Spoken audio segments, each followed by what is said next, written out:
কচুগুলো যদি সব পচে যায় তবে বাজারে আমি কি বিক্রি করব? এক একটা মাছের সাইজ কি বড়!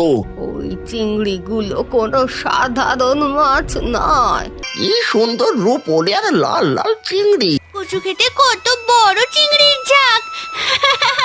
আরে ওগুলো কি নড়ছে পানিতে?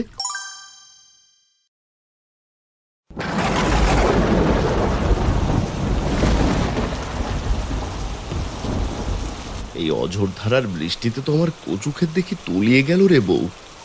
এখন সারা বছর আমরা কি খেয়ে বাঁচবো, আর মহাজনের ঋণই বা কিভাবে শোধ করব? কপালে যা আছে তা তো হবেই। মিছে চিন্তা করে এখন নিজের শরীরটা খারাপ করো না। চলো ঘরে ফিরি, বৃষ্টির তেজ আরো বাড়তেছে।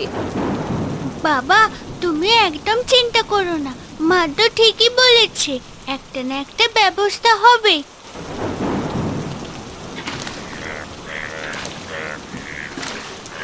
ও বাবা, দেখো বর্ষার জলে ব্যাঙগুলো কেমন খেলা করছে। তোর বাবার চিন্তাতে মুখ শুকিয়ে যাচ্ছে, আর তুই আছিস ব্যাঙ নিয়ে। মারে, কচুগুলো যদি সব পচে যায় তবে বাজারে আমি কি বিক্রি করব? আর তো স্কুলের বকেয়া বেতন আর পরীক্ষার ফি দেবো কি করে? গতবারও তো ঠিক এমন বিপদ হয়েছিল, তখন বুড়ো কাকা আমাদের কতভাবে সাহায্য করেছিলেন।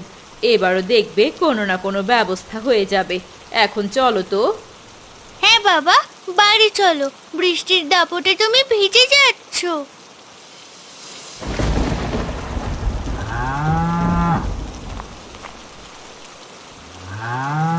আরে আরাধন কাকা যে, হ্যাঁ, মনটা খারাপ নাকি? কোথা থেকে ফিরলে? আর বলিস না রে মহেশ, জমিটা দেখে আসলাম, সব পানিতে একাকার হয়ে গেছে। এবার তো দেখি আগে ভাগেই বানের পানি হানা দেবে। যা বলেছ, সবারই একই অবস্থা। কি আর করবে, প্রকৃতির উপর তো আর কারো হাত নেই। যাই গো কাকা।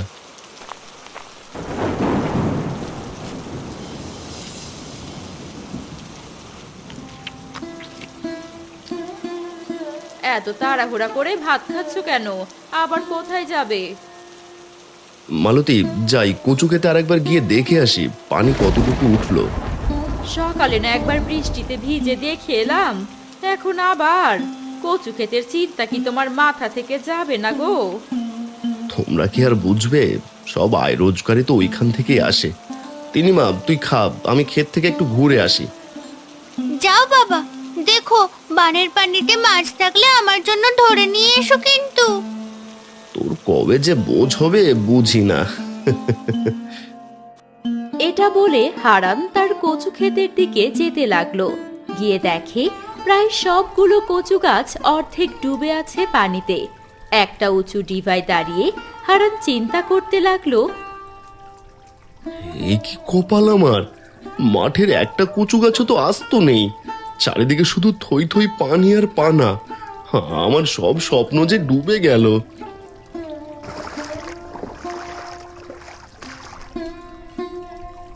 কি গো হারান দাদা, শব্দ শেষ হয়ে গেল দেখছি, আর কচু বেচতেও পারবে না। এখন কি করবে সেটা ভেবেছো?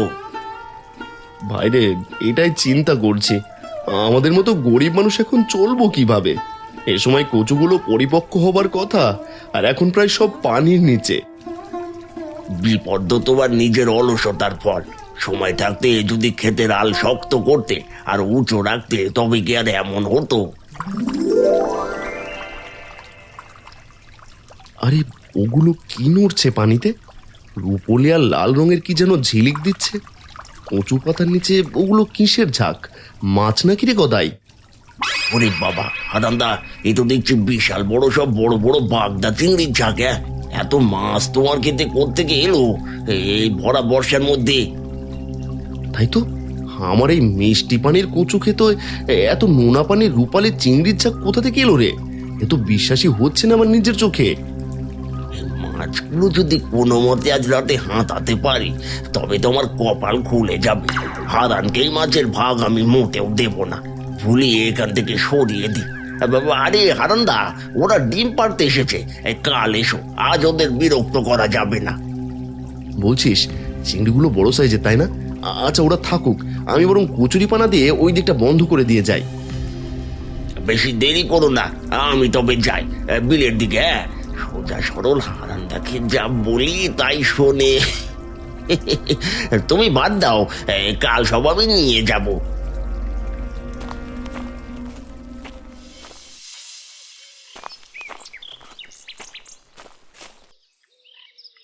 কি রে হারান, পানির তলায় রূপালী মাছের ঝিলিক দেখে খুব খুশি হয়েছিস বুঝি? মনে মনে তো অনেক বড় বড় স্বপ্ন সাজাতে শুরু করেছিস। আপনি কে মা? এই গ্রামে তো আপনাকে কোনোদিন দেখিনি আগে। আর আপনি আমার নামই বা জানলেন কি করে? আমার নাম বা পরিচয় জেনে তোর কি লাভ হবে? তোকে একটা বিশেষ সাবধান বাণী দিতে এলাম। ভালো করে কানে কথাগুলো ঢুকিয়ে রাখ। কিসের সাবধানবাণী বুড়িমা? আমি তো জীবনে কারো কোনোদিন কোনো ক্ষতি করিনি। সরল মানুষকে ক্ষতি করার জন্য অনেকেই উঠে পড়ে লেগে আছে রে বাচ্চা। মনে রাখিস, ওই চিংড়িগুলো কোনো সাধারণ মাছ নয়, এগুলো সব মায়া। উপরওয়ালা তোকে পরীক্ষা করতে পাঠিয়েছেন, সাবধানে থাকিস। আমি তো ভেবেছিলাম মাছগুলো বাজারে চড়া দামে বেচে তিন্নি স্কুলের বেতনের একটা নতুন জামা কিনবো, আর ভাঙা ঘরের চালটা এবার একটু সারিয়ে নেব। যার মনে কোনো লোভ নেই আর যে সৎ পথে চলে, কেবল তার জালেই এগুলো ধরা দেবে। অপবিত্র হাত ছোঁয়ালে সব ছাই হয়ে যাবে। আমি তো জীবনে কারো এক পয়সা ঠকাইনি মা, আজীবন সততার পথেই চলেছি। আমি শুধু ডাল ভাত খেয়ে শান্তিতে নিজের পেট চালাতে চাই। ভালো মানুষের হাতে মায়ার জিনিস হবে সোনার মতো, আর লোভীদের জন্য সবই হবে ছাই। বুড়িমা, কোথায় গেলেন আপনি? আমি কার দেখা পেলাম? আর ইনি বা কি সতর্কবার্তা বলে গেলেন আমায়? শোন কালু, আজ রাতটা আমাদের কপাল ফেরানোর জন্য খুব বড় সুযোগ। হারানের কচু খেতে হাজার হাজার জ্যান্ত বাগদা চিংড়ি গিজ গিজ গিজ গিজ করছে একেবারে, বুঝলি, যার বাজার মূল্য অনেক। এই কিন্তু গদাইদা, হারানদাদা তো বড় সহজ সরল আর নিরীহ মানুষ। এমনিতেই কচুগুলো নষ্ট হওয়ায় দুদিন ধরে দেখছি এই ওখানে মন খারাপ করে বসে থাকে। ওনার খেতে মাঝরাতে এভাবে চুরি করতে যাওয়াটা কি ঠিক হবে আমাদের? আরে তুই তো ধর্মের কথা ছাড়তো, ওটা আদতে আমার পৈতৃক সম্পত্তি ছিল, সুতরাং ওই মাছের ওপর আমারও সমান অধিকার আছে, চুরি হবে কেন? তা ঠিকই বলেছ, কিন্তু গ্রামের মানুষ যদি টের পেয়ে যায়, মোড়ল মশাই জানতে পারলে তো আমাদের আর আস্ত রাখবে না, একেবারে ভিটে ছাড়া করবে। আরে তুই বোকা, মোড়লকে আমি গোপনে কিছু মাছের ভাগ দিয়ে দেব, তুই শুধু তোর বড় জালটা গুছিয়ে রাখিস, বাকিটা আমি একাই সামলাবো। আমার জালটা তো আর ছেঁড়া। হ্যাঁ ঠিক আছে গদাইদা, আমার সব জাল আমি আর বড় বালতি সব নিয়ে আসবো, বুঝলে। মাঝরাতের ঘর অন্ধকারে আমরা চুপি চুপি ক্ষেতের পানিতে নামবো। মনে রাখিস কালু, একটা চিংড়িও যেন ওই হারানের পকেটে না যায়। আজ রাতের মধ্যে সব কটা মাছ সাফ করতে হবে। একদম চিন্তা করো না গদাইদা, আমি একেবারে সব ব্যবস্থা করছি। ঠিক রাত 12টায় আমরা বটতলের অন্ধকার মোড়ে দেখা করবো, তৈরি থেকো। কে কে যায় রে এই রাতের বেলায়? এখন আর ডেকে কি হবে, চলে গেছে বেটা। মাথায় চিন্তা ধরে গেল, পরিকল্পনা না জানি কেউ শুনেই ফেললো কিনা। দূর রাখ তো সব কথা, এখন বাড়ি যা, সব গুছিয়ে বটতলায় চলে আসিস।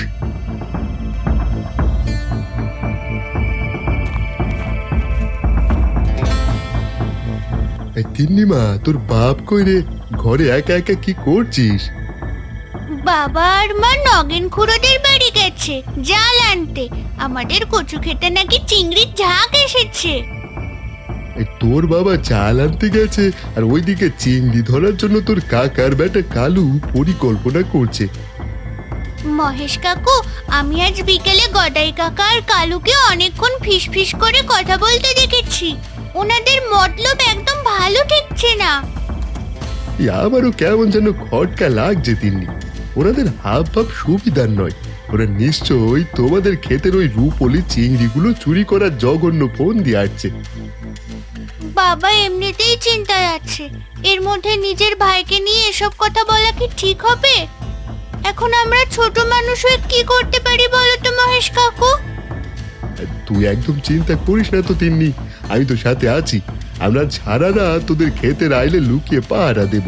বাড়ির সবাই ঘুমিয়ে গেলে তুই আসিস। কিন্তু মহেশ কাকু, ওরা যদি আমাদের অন্ধকারে ডেকে ফেলে তবে তো রক্ষা নেই। আমাদের ধরে মেরে তক্তা বানিয়ে ফেলবে ওই শয়তান গদাই কাকা। আমরা সরাসরি ওদের সামনে যাব না, সাবধানে লুকিয়ে থাকবো। ঘন কুচু বনের আড়ালে ঝোপের ভেতর ওঁত পেতে থাকবো। ওরা টেরই পাবে না আমাদের কথা। রাত বাড়তে থাকে। মেঘ সরে গিয়ে যেন আকাশে এক ফালি রূপালি চাঁদ উকি মারছে। তিন্নি আর মহেশ কাউকে না জানিয়ে চুপি চুপি কচু ক্ষেতের দিকে যেতে লাগলো।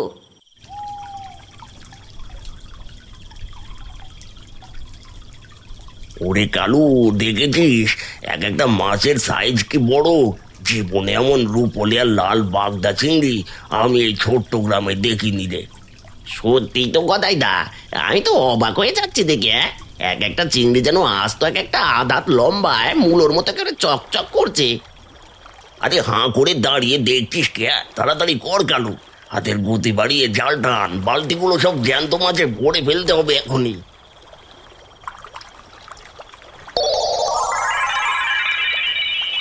গদাই দা, মাছগুলো কেন জানি কেমন অদ্ভুত আচরণ করছে। জালে আটকা পড়ার পর এগুলো একদম নড়াচড়া করছে না কেন? মরে গেল নাকি?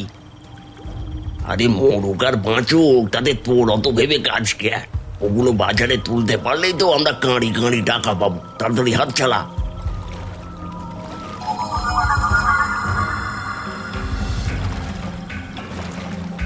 ওরে বাবারে, কেমন যেন একটা পচার তিতকুটে গন্ধ আসছে না কোত্থেকে। মনে হচ্ছে পেট থেকে সবাই করে উগলে বের হয়ে আসবে। ওসব তোর মনের ভুল কালু। পরিবেশটা শান্ত তো, তাই এমন গন্ধ আসতে পারে। তুই শুধু তাড়াতাড়ি জাল গুটিয়ে নে। আকাশে মেঘ ঘনাচ্ছে, বৃষ্টি নামার আগেই চম্পট দিতে হবে আমাদের।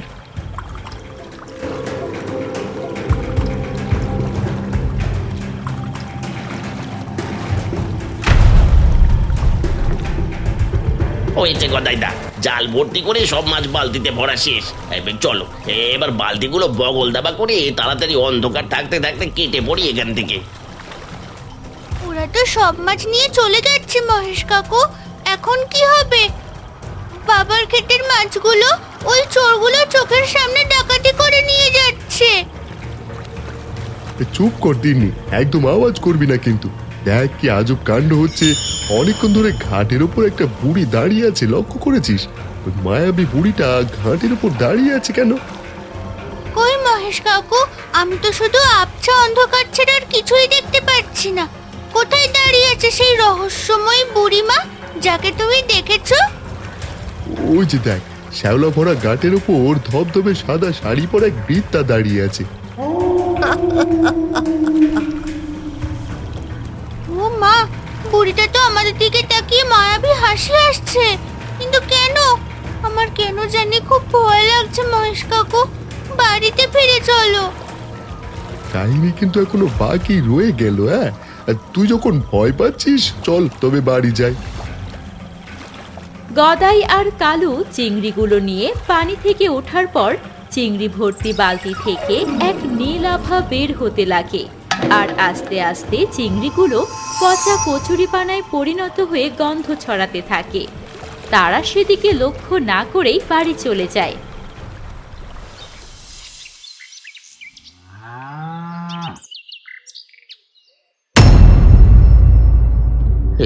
কি সর্বনাশ হলো রে আমার কালু! আমি কি দেখছি চোখের সামনে? এক রাতে আমার সব স্বপ্ন কাদার মতো ধুয়ে মুছে গেল রে। আমিও তো তাই দেখছি গো, চোখের পলকে মাছগুলো গেল কই? এত কষ্ট করে চুরি করে নিয়ে আসলাম। বালতি ভর্তি সেই রূপলি বড় বড় মাছগুলো সব পচা কচুরি পানা আর কাদায় পরিণত হয়েছে। একটা মাছও বালতির ভেতর অবশিষ্ট নেই রে কালু। কানার মতো মাছ রেখে আবার কচুরি পানা ভরিসনি তো রে। হাই হাই হাই, আমি নিজ হাতে এতগুলো মাছ ধরেছি, এগুলো তো সব জ্যান্ত ছিল। তবে কি কাল রাতে আমাদের চোখের ভুল হয়েছিল? শুধু দুর্গন্ধযুক্ত কাদা আর পচা জঙ্গলে পড়ে আছে ওখানে। আমাদের সারা রাতের হাড় ভাঙা খাটুনি একদম বৃথা গেল রে। ওরে বাবারে, আমার আগেই সন্দেহ হয়েছিল মাছগুলো দেখে। এ তো নির্ঘাত ভুতুড়ে কারবার, বা অন্য কোনো অপদেবতার মায়া ছিল। এখন গ্রামের মানুষ যদি এই চুরির কথা জানে, তবে আমাদের মান সম্মান সব যাবে।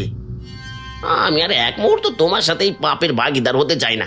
আমি চললাম নিজের জান বাঁচাতে, আর তুমি একাই এই আপদ সামলাও।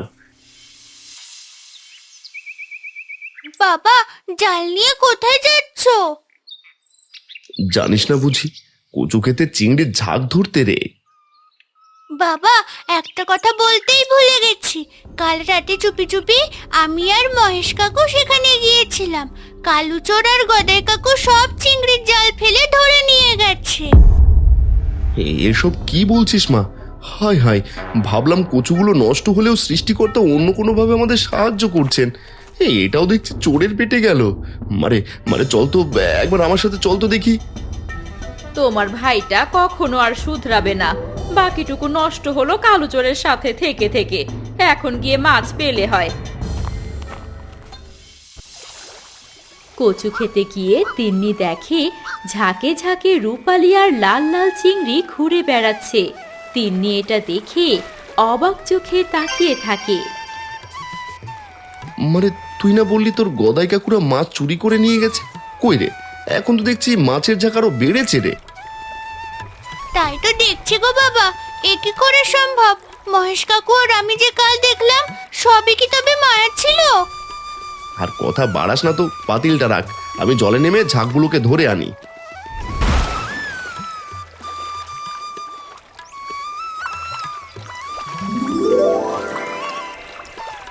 দেখ মা, কত বড় বড় চিংড়ি।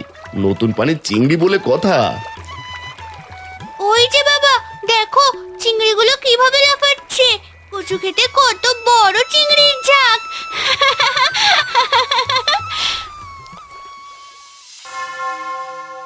হারান, গ্রামে তো আজ শোরগোল পড়ে গেছে তোর ক্ষেত নিয়ে। তুই নাকি আজ সকালে তোর ডুবে যাওয়া ক্ষেত থেকে অনেক দামি মাছ পেয়েছিস। হ্যাঁ মোড়ল মশাই, সৃষ্টিকর্তা হয়তো আমার অভাবের দিকে মুখ তুলে চেয়েছেন। আমার জালে আজ প্রচুর বড় বড় চিংড়ি ধরা পড়েছে। কিন্তু হারান, গদাই তো একেবারে সারা গ্রাম মাথায় তুলে বাড়াচ্ছে এখন। ও বলছে ওই মাছগুলো নাকি ওর নিজের পালিত, আর তুই নাকি চুরি করেছিস।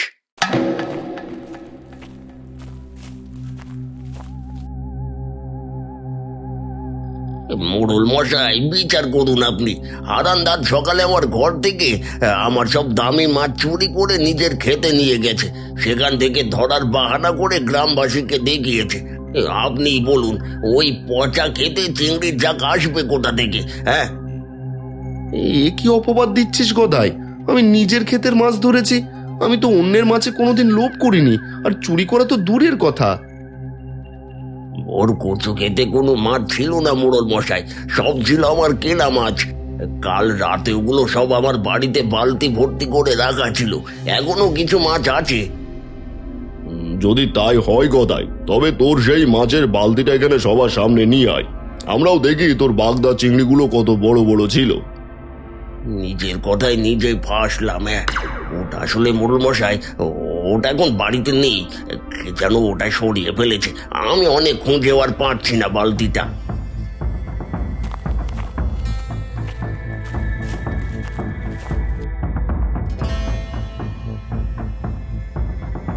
মোড়ল মশাই, আপনি ওদের কোনো কথা বিশ্বাস করবেন না। আমি আর তিন্নি কাল রাতে আমাদের নিজের চোখে সব ঘটনা লুকিয়ে দেখেছি। হ্যাঁ গো মোড়ল কাকু, গদাই কাকার কালুচোর কাল মাঝরাতে আমাদের খেতে জাল ফেলেছিল। ওরা সব মাছ চুরি করে বালতিতে করে ওদের বাড়িতে নিয়ে গেছে। এই পুচকে মেয়ের কথা বিশ্বাস করবেন না।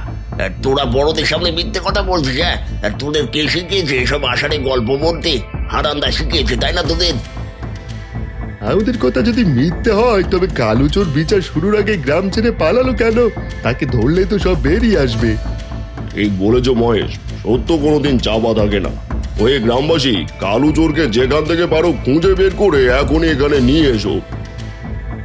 গদাই, এখনো সময় আছে। সবার সামনে হাত জোর করে সত্যিটা বল, না হলে কিন্তু শাস্তি খুব করা হবে। তোকে গ্রাম ছাড়া করা হবে। আমি কোনো চুরি করিনি মোড়ল মশাই। হারানি আমাকে ফাঁসাতে চাইছে। এরা হারানদার শেখানো মিথ্যে বুলিয়া ওড়াচ্ছে আপনার সামনে। বাবা তো কাল নগেন খুড়োদের কাছে গিয়েছিল জল আনতে। আমি আর মহেশ কাকু দুইজনে ঝোপের আড়াল থেকে পাহারা দিয়ে দেখেছি আপনাদের। তিন্নির কথা শেষ না হতেই কালুকে দুজন হাত বেঁধে ধরে নিয়ে আসে সেখানে। কালু, তুই যদি এখন সব সত্যি কথা বলিস তবে হয়তো তোকে মাফ করব, আর যদি মিথ্যে বলিস তবে তোকে ওই কুঁচু খেতে বেঁধে সারা রাত চুবিয়ে রাখবো। আমি হাত জোর করে সব অপরাধ স্বীকার করছি মোড়ল মশাই। দৌড় চাই, হাত তো বাঁধা। গদাই দাবাকে টাকার লোভ দেখিয়ে কাল রাতে মাছ চুরি করতে পাঠিয়েছিল। তুই আমার সাথে বেইমানি করলি কেন কালু চোর? আমি কি তোকে এই বিশ্বাসে আমার সাথে নিয়েছিলাম কাল রাতের অন্ধকারে? আমি আর পাপের বোঝা মাথায় নিতে পারবো না মোড়ল মশাই। ওই মাছগুলো তো পচা কচুরি পানা আর কাদা হয়ে গেছে। ওসব ভুতুরে মায়া ছিল। অজা কচুরি পানা মানে? কালু, তুই কি নেশা করে আছিস নাকি? হ্যাঁ, সত্যি বলছিস? পরিষ্কার করে খুলে বল তো আসলে কি ঘটেছিল বালতির ভেতর। হারান দাদার ক্ষেতের মাছ আমরা চুরি করে বালতিতে ভরে নিয়ে আসি। এই পরদিন বালতি খুলতেই ওগুলো সব পচা পানা হয়ে গেল। ওরে বাবারে, কি গন্ধ! লোভের ফল হাতে নাতেই পেলি তাহলে গদাই। এখন কেমন লাগছে বল দেখি? অন্যের হক নষ্ট করতে গেলে ওপরবালা এভাবেই বিচার করেন মানুষের। অসাধু কাজ আর চুরির চেষ্টার অপরাধে গদাইকে 1 মাসের জন্য এক ঘুরে করে রাখা হলো। এই সময়ের মধ্যে কেউ ওর সাথে কোনো যোগাযোগ রাখবে না।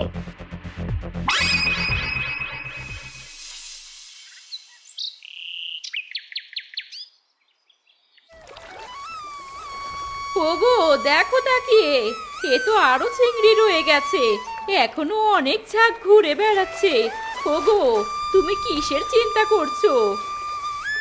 বারবার সেই রহস্যময় বুড়ির কথাগুলো মনে পড়ছে মালতী।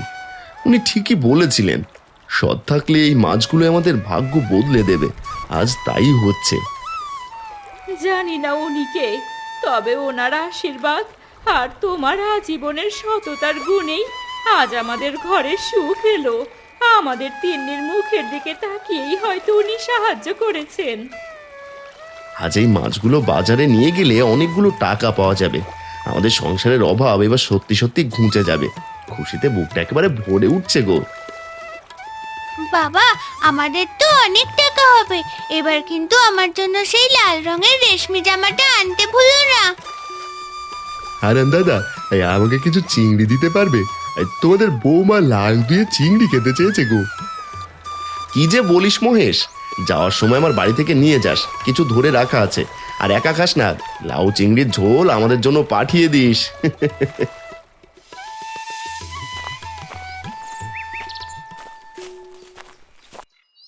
রে হারান, ঝুড়ি ভর্তি মাছ নিয়ে কোথায় চললি রে?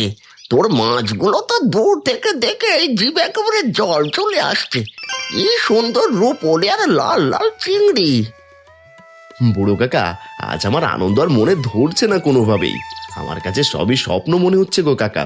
কোথায় কচু ক্ষেত নিয়ে চিন্তায় পড়েছিলাম, আর এখন কচু ক্ষেত থেকেই ঝাঁকে ঝাঁকে বাগদা চিংড়ি হাটে বিক্রি করতে যাচ্ছি। সততার ধৈর্য ধরেছিলি বলে এই সৃষ্টিকর্তার তোর দিকে মুখ তুলে চেয়েছেন। তুই এই সুখের যোগ্য ছিলি রে হারান। সব তোর কর্মের ফল। পথে যদি একবার সেই রহস্যময়ী বুড়িমার সাথে দেখা হতো আমার, তবে ওনার পায়ে ধরে একবার কৃতজ্ঞতা জানিয়ে আসতাম। উনি আর আসবেন না রে হারান। ভালো করে বুঝে নে, সৃষ্টিকর্তার আশীর্বাদ মানুষের ঘোর বিপদের সময়ে এমন মায়া নিয়ে দেখা দেন।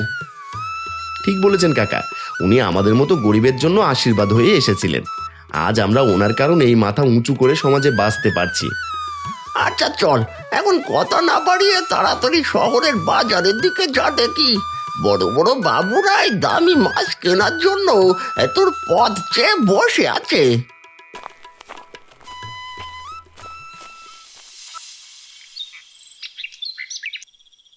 হারান দাদা, এই নাও, তোমাদের বৌমা নিজ হাতে লাউ দিয়ে চিংড়ি রান্না করে তোমাদের জন্য পাঠালেন। করেছিস কি রে মহেশ? বলেছি বলে আনতে হবে। এনে ভালোই করেছিস। তোর বৌদি চিংড়ির মালাইকারি রান্না করেছেন, একসাথে বসে খাবি আয়।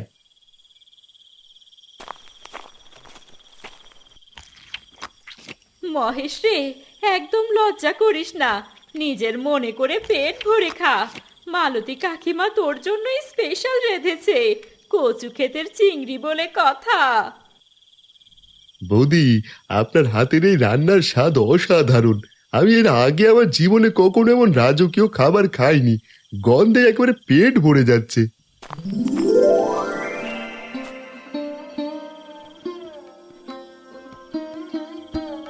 বাবা দেখো, আমার এই নতুন লাল জামাটা পরে আমাকে কেমন লাগছে? আমাকে কি একদম সেই রূপকথার রাজকন্যার মতো সুন্দর লাগছে না দেখতে? বাহ, তোকে খুব সুন্দর লাগছে মা। তুই তো আমাদের ঘরের আসল লক্ষ্মী। তোদের সরলতায় আজ আমাদের ঘরে এমন সুদিন ফিরেছে রে মা। মাঝে মাঝে নিজেকে অনেক ভাগ্যবান মনে হয় হারান্দা। এত গরিব থাকা সত্ত্বেও তোমাদের সাথে মিশে থাকলে নিজেকে আর অসহায় গরিব মনে হয় না।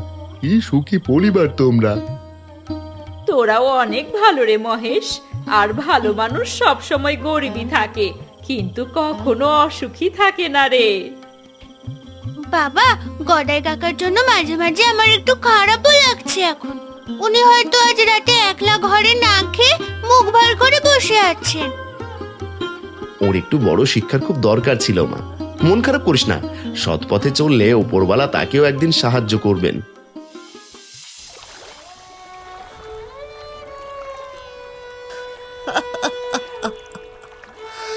এ দুনিয়ায় সবই মায়া রে, এগুলো কিছুই না, শুধু পরীক্ষা মাত্র।